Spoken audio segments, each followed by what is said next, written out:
ನಮಸ್ಕಾರ ಎಲ್ರಿಗೂ. ಈ ವಿಡಿಯೋದಲ್ಲಿ ಗ್ರಾಮೋನ್ನಲ್ಲಿ ಹೊಸ ಕ್ಯಾಸ್ಟ್ ಇನ್ಕಮ್, ಮೊದಲಿಗೆ ಕ್ಯಾಸ್ಟ್ ಇನ್ಕಮ್ ಹಾಕಿದರೆ ಒಂದು ಎರರ್ ಬರ್ತಿತ್ತು. ಅಂದರೆ this service is not available ಅಂತ ತೋರಿಸ್ತೀವಿ ನೋಡಿ. ಕ್ಯಾಸ್ಟ್ ವರ್ಷನ್ 2ನಲ್ಲಿ click here to caste certificate ಅಂತ ಕ್ಲಿಕ್ ಮಾಡಿದ ಮೇಲೆ ಓಕೆ ಕೊಟ್ಟು ಕ್ಯಾಸ್ಟ್ ಕ್ಲಿಕ್ ಹಿಯರ್ ಓಕೆ ಕೊಟ್ಟ ಮೇಲೆ ಈ ಥರ ಬರ್ತದೆ. The service is unavailable 503 service unavailable ಅಂತ ಬರ್ತದೆ. ಅದಕ್ಕೆ ಈಗ ಗ್ರಾಮೋನ್ನಲ್ಲಿ ನಾಡಾ ಕಚೇರಿ 5.0ಗೆ ಡೈರೆಕ್ಟು ಲಿಂಕ್ ಆಗಿದೆ ನೋಡಿ. ಅದು ಯಾವ ಥರ ಹಾಕೋದಂತ ತೋರಿಸ್ಕೊಡ್ತಾಯಿದ್ದೀನಿ ಈ ವಿಡಿಯೋದಲ್ಲಿ ನೋಡಿ.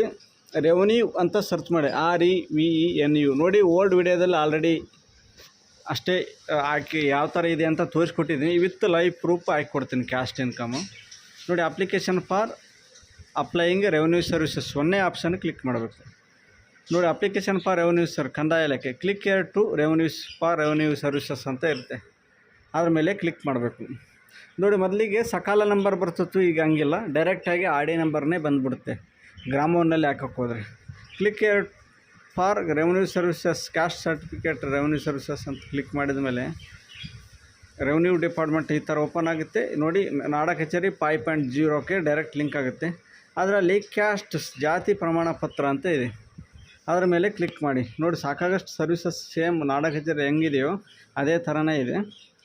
ಜಾತಿ ಪ್ರಮಾಣ ಪತ್ರ ಮೇಲೆ ಕ್ಲಿಕ್ ಮಾಡಿದ ಮೇಲೆ ಎಲ್ಲ ಅಗತ್ಯವಾದ ದಾಖಲೆಗಳು ಏನೇನು ಅಂತ ಇಲ್ಲೆಲ್ಲ ಇದೆ ನೋಡಿ.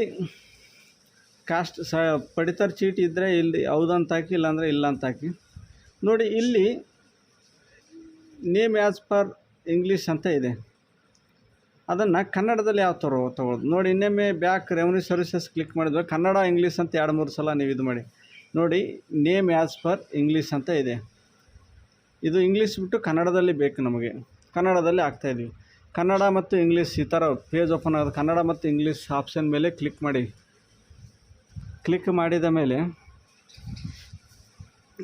ಮತ್ತೊಮ್ಮೆ ಜಾತಿ ಪ್ರಮಾಣ ಪತ್ರ ಅಂತ ತಗೊಂಡ ಮೇಲೆ ಮುಂದುವರಿಸಿ ಅಂತ ಕೊಡಿ ನೋಡಿ. ಅವಶ್ಯವಾದ ದಾಖಲೆಗಳು ಶಾಲಾ ದಾಖಲಾತಿ, ಪಡಿತರ ಚೀಟಿ, ಹಳೆ ಜಾತಿ ಪ್ರಮಾಣ ಪತ್ರ, ಸ್ವಯಂ ಘೋಷಣೆ, ಗುರುತಿನ ಚೀಟಿ, ವಿಳಾಸ ಪುರಾವೆ ಇಷ್ಟೆಲ್ಲ ಬೇಕು. ಮುಂದುವರಿಸಿ ಅಂತ ಕೊಡಿ.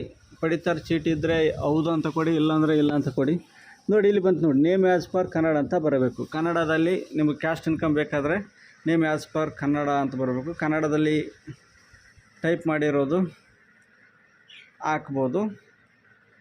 ಆಮೇಲೆ ಆಧಾರ್ ನಂಬರ್ ಹಾಕಿ, ಕೆಳಗಡೆ ಆಧಾರ್ ನಂಬರ್ ಹಾಕಿ ಟರ್ಮ್ಸ್ ಕಂಡೀಷನ್ ಬಾಕ್ಸ್ ಮೇಲೆ ಕ್ಲಿಕ್ ಮಾಡಿ ಸಬ್ಮಿಟ್ ಕೊಡಿ.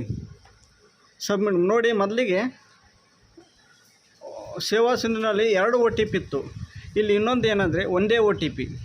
ಲಾಸ್ಟಲ್ಲಿ ಫಸ್ಟಿಗೆ ಬೇಕಾದರೆ 2 OTP ಬೇಕಾಗ್ತಿತ್ತು, ಈಗ ಹಂಗಲ್ಲ. ಒಂದೇ OTPಯಲ್ಲೇ ಕ್ಯಾಸ್ಟ್ ಇನ್ಕಮ್ ಹಾಕ್ಬೋದು ನೋಡಿ. ಸಬ್ಮಿಟ್ ಮಾಡಿದ ಮೇಲೆ ಈ ಥರ ಬಂತು. ಏನಾದರೂ ಈ ಥರ ಲೋಡ್ ಆಗಲಿಲ್ಲ ಅಂದರೆ ಜಿಲ್ಲೆಯನ್ನು ಚೇಂಜ್ ಮಾಡಿಕೊಂಡು ಇನ್ನೊಮ್ಮೆ ಬೇಕಾದರೆ ತಾಲೂಕು ಚೇಂಜ್ ಮಾಡ್ಕೋಬೋದು. ಒಂದೊಂದು ಟೈಮಲ್ಲಿ ಆಗಲ್ಲ, ಲೋಡ್ ಆಗಲ್ಲ ನೋಡಿ. ನಾವು ಜಿಲ್ಲೆಯನ್ನು ಚೇಂಜ್ ಮಾಡಿಕೊಂಡು ಇನ್ನೊಮ್ಮೆ ಮಾಡಿದ್ದೀವಿ. ಗ್ರಾಮೀಣ, ನಗರ ಪ್ರದೇಶ, ಹೋಬಳಿ, ಗ್ರಾಮ ಯಾವುದಿದೆ, ಜಿಲ್ಲಾ, ತಾಲೂಕು, ಹೋಬಳಿ, ಗ್ರಾಮೀಣ ಪ್ರದೇಶನ, ನಗರ ಪ್ರದೇಶನ, ತಾಲೂಕು ಎಲ್ಲ ಹಾಕಿ ನೋಡಿ. ಅರ್ಜಿದಾರ ಹೆಸರು ಹಾಕಬೇಕು. ತಂದೆ ಅಥವಾ ಗಂಡ. ತಂದೆ ಇದ್ದರೆ ಬೀನ್ ಅಂತ ಹಾಕಿರಿ, ಗಂಡ ಅಂತಿದ್ರೆ ಕೋಮ್ ಅಂತ ಹಾಕಿ. ಗಂಡನ ಹೆಸರು ಹಾಕಬೇಕು, ತಾಯಿ ಹೆಸರು ಹಾಕಬೇಕು, ವಿಳಾಸವನ್ನು ಹಾಕಬೇಕು.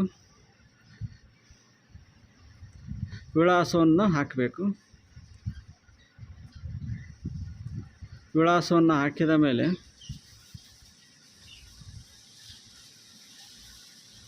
ಪಿನ್ ಕೋಡ್ ಹಾಕಿ.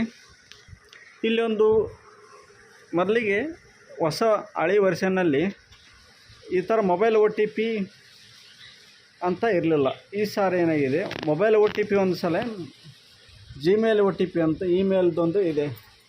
ಕಂಪಲ್ಸರಿ 2 OTP ವೆರಿಫೈ ಆದ ಮೇಲೇ ಮುಂದೆ ಹೋಗುತ್ತೆ ಫೈಲು ನೋಡಿ. ಈ ಥರ ಇದೆ. OTP ಬಂತು, ಮೊಬೈಲ್ ನಂಬರ್ ಹಾಕಿದ್ವಿ. OTP ಪರಿಶೀಲಿಸಿ ಅಂತ ಕೊಡ್ಬೋದು. 6 ನಂಬರ್ ಬಂದಮೇಲೆ ಪರಿಶೀಲಿಸಿ ಮಾಡಿ. ಆಮೇಲೆ ಇಮೇಲ್ ಅಂತ ಕ್ಲಿಕ್ ಮಾಡಬೇಕು. ಇಮೇಲ್ ಕ್ಲಿಕ್ ಮಾಡಿ ಇಮೇಲ್ OTP ಕಳಿಸಿ ಅಂತ ಕೊಟ್ಟು ಪರಿಶೀಲಿಸಿ ಅಂತ ಕೊಡಿ.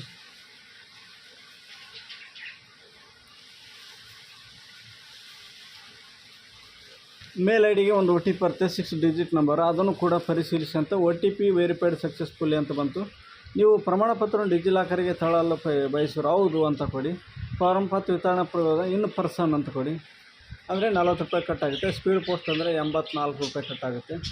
ಇಲ್ಲ ಅಂತ ಕೊಡ್ಬೋದು, ಎಸ್ ಅಂತ ಕೊಡ್ಬೋದು. ಮುಂದುವರಿಸಿ ಅಂತ ಕೊಡಿ. ಯಾಕಂದರೆ ಕಂಪಲ್ಸರಿ ಸೈನ್ ಮಾಡಲೇಬೇಕು ಅಂದರೆ ಡಿಜಿಲಾಕರ್ಗೆ ನೋಡಿ. ಆಮೇಲೆ ಮೀಸಲಾತಿ ವರ್ಗ ತೊಗೋಬೇಕು. ನಿಮ್ಮ ಜಾತಿ ಯಾವುದು ಬರುತ್ತೋ ಅದನ್ನು ಕ್ಲಿಕ್ ಮಾಡಬೇಕು.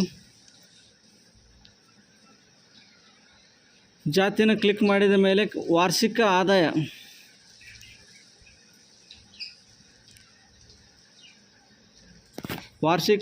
ಉದ್ದೇಶ ಎದಕ್ಕಾಗಿ ಬೇಕು ಅನ್ನೋದು ಅವರು ವಾರ್ಷಿಕ ಆದಾಯ ಟೈಪ್ ಮಾಡಬೇಕು. ಸ್ವಯಂ ಘೋಷಣಾ ಪತ್ರದಲ್ಲಿ ಇರುತ್ತೆ, ಅದನ್ನು ನೋಡಿ ಹಾಕ್ಬೋದು. ಅಂದರೆ ಇರ್ತಾರೆ, ಉದ್ದೇಶ ಇರ್ತಾರೆ ಇವರಿಗೆ ನೋಡಿ. ವೆಬ್ ಕ್ಯಾಮ್ರಾ ಅಥವಾ ಸ್ಕ್ಯಾನ್, ಬ್ರೌಸ್ ಫೈಲ್ಸ್. ನೀವು ಎಲ್ಲಿ ಸೇವ್ ಮಾಡಿದ್ದೀರೋ ಆ ಫೈಲಲ್ಲಿ ಫೋಟೋವನ್ನು ತಗೋಬೇಕು, ಓಪನ್ ಮಾಡಬೇಕು. ಈ ಥರ ಬರುತ್ತೆ. ನೆಕ್ಸ್ಟ್ ಅಗತ್ಯ ಇರುವ ದಾಖಲೆ, ಶಾಲಾ ದಾಖಲಾತಿ ಅಂದರೆ TC, ರಿಲೇಷನ್ದು ಯಾರ್ದಾದ್ರು ಕ್ಯಾಸ್ಟ್ ಇನ್ಕಮ್ಮು, ಅವ್ರದ್ದೇ ಓಲ್ಡ್ ಕ್ಯಾಸ್ಟ್ ಇನ್ಕಮ್ ಅಪ್ಲೋಡ್ ಮಾಡಬೇಕು. ಇಂದು ಕಂಡೀಷನ್ ಏನಿದೆ, PDF ಗರಿಷ್ಠ 200 KB ಇರಬೇಕಂತಿದೆ. ನೆಕ್ಸ್ಟ್ ಏನಿದೆ, ಪಡಿತರ ಚೀಟಿಯನ್ನು ಅಪ್ಲೋಡ್ ಮಾಡಬೇಕು. ಅಪ್ಲೋಡ್ ಡಾಕ್ಯುಮೆಂಟ್ ಅಂತ ಕೊಡಬೇಕು. ಎಪಿಕ್ ಅಂದರೆ ವೋಟರ್ ID ಇದ್ದರೆ ಎಪಿಕ್ ಕೊಡ್ಬೋದು. ಹಳೆ ಜಾತಿ ಪ್ರಮಾಣ ಪತ್ರ ಇದ್ದರೆ ಹಾಕಬೇಕು, ಹಳೆ ಜಾತಿ ಪ್ರಮಾಣ ಪತ್ರ. ಅಪ್ಲೋಡೆಡ್ ಸಕ್ಸಸ್ಫುಲಿ, ಫೈಲ್ ಅಪ್ಲೋಡೆಡ್ ಅಂತ ಬರಬೇಕು. ಆಮೇಲೆ ಸ್ವಯಂ ಘೋಷಣಾ ಪತ್ರ, ಸೆಲ್ಫ್ ಡಿಕ್ಲರೇಷನ್ ಅಂತ ಒಂದು ಫಾರ್ಮ್ ಇರುತ್ತೆ, ಅದನ್ನು ಅಪ್ಲೋಡ್ ಡಾಕ್ಯುಮೆಂಟ್ ಕೊಡಬೇಕು. ಗುರುತಿನ ಚೀಟಿ, ಆಧಾರ್ ಕಾರ್ಡ್ ಅಥವಾ ವೋಟರ್ ID, ಗುರುತು ವಿಳಾಸನ ಆಧಾರ್ ಕಾರ್ಡ್ ಅಥವಾ ಇದು ನೋಡಿ. ಇದು ಫೈಲ್ ದೊಡ್ಡದಿರೋದ್ರಿಂದ ಫೈಲ್ ಮಸ್ಟ್ ಬಿ 200 KB ಅಂತ ಇದೆ, ಬಿಲೋ 200 KB ಅಂತ ನೋಡಿ. ಎಲ್ಲಷ್ಟು ಫೈಲು ಅಪ್ಲೋಡ್ ಆಯಿತು, ಸಲ್ಲಿಸಿ ಅಂತ ಕೊಡಿ. ನೋಡಿ ID GST ನಂಬರ್ ಬಂತು, ಅದನ್ನು ಬೇಕಾದರೆ ಬರೆದು ಇಟ್ಕೋಬೋದು, ಇಲ್ಲಾಂದರೆ ನಡೆಯುತ್ತೆ. ಓಕೆ ಅಂತ ಕೊಡಿ. ಓಕೆ ಅಂತ ಕೊಟ್ಟ ಮೇಲೆ ಈ ಥರ ಪೇಜ್ ಓಪನ್ ಆಗುತ್ತೆ ನೋಡಿ. ಜಾತಿ ಪ್ರಮಾಣ ಪತ್ರಕ್ಕೆ ಅರ್ಜಿ, ಇದೆಲ್ಲ ಫುಲ್ಲು ಡೀಟೇಲ್ ಏನೇನು ತುಂಬಿದೆಯೋ ಅದೆಲ್ಲ ಈ ಥರ ಇರುತ್ತೆ. ಓಪನ್ ಆದಮೇಲೆ ನೆಕ್ಸ್ಟ್ ಸಹಿಗೆ ಮುಂದುವರಿಸಿ ಅಂತ ಕೊಡಿ.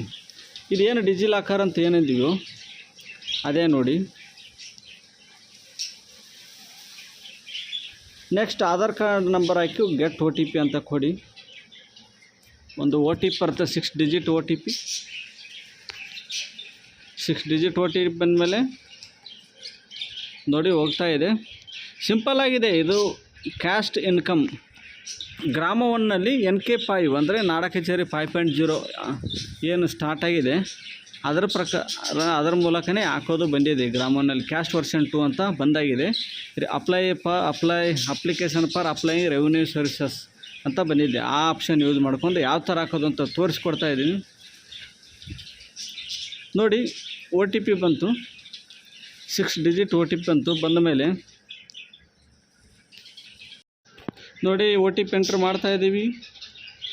ಸಬ್ಮಿಟ್ ಮಾಡೋದು. ಸಬ್ಮಿಟ್ ಮಾಡಿದ ಮೇಲೆ ನೋಡಿ ಹಣವನ್ನು ಪಾವತಿಸಲು ಮುಂದುವರಿಯಿರಿ. ಸೇಮ್ ಗ್ರಾಮ 1 ಮೂಲಕ ಹಣವನ್ನು ಪಾವತಿಸೋದು. ಕರ್ನಾಟಕ 1 ಸ್ವೀಕೃತಿ ಸಂಖ್ಯೆ ಬಂತು, ಪಾವತಿಸಬೇಕಾದ ಮೊತ್ತ ಅಂತ ಬಂತು. ಸೇವಾ ಸಿಂಧು ವಾಲೆಟ್ ಟರ್ಮ್ಸ್ ಕಂಡೀಷನ್ ಮೇಲೆ ಬಾಕ್ಸ್ ಮೇಲೆ ಕ್ಲಿಕ್ ಮಾಡಬೇಕು. ಸೇವಾ ಸಿಂಧು ವಾಲೆಟ್ಗೆ ಹೋಗ್ಬೇಕು. ಹೋದ್ಮೇಲೆ EQMS ನಂಬರ್ 1 ಹಾಕು, ಆ್ಯಡ್ ಟು ಪೇಮೆಂಟ್ಸ್ ಅಂತ ಕೊಡಬೇಕು. 75 ರೂಪೀಸ್ ಕಟ್ಟಾಗುತ್ತೆ. ಮೊಬೈಲ್ ನಂಬರ್ ಹಾಕಬೇಕು, ಕನ್ಫರ್ಮ್ ಮೊಬೈಲ್ ನಂಬರ್ ಹಾಕಬೇಕು. ಕ್ಯಾಶ್ ಟೆಂಡರ್ 75 ಅಂತ ಹಾಕಬೇಕು.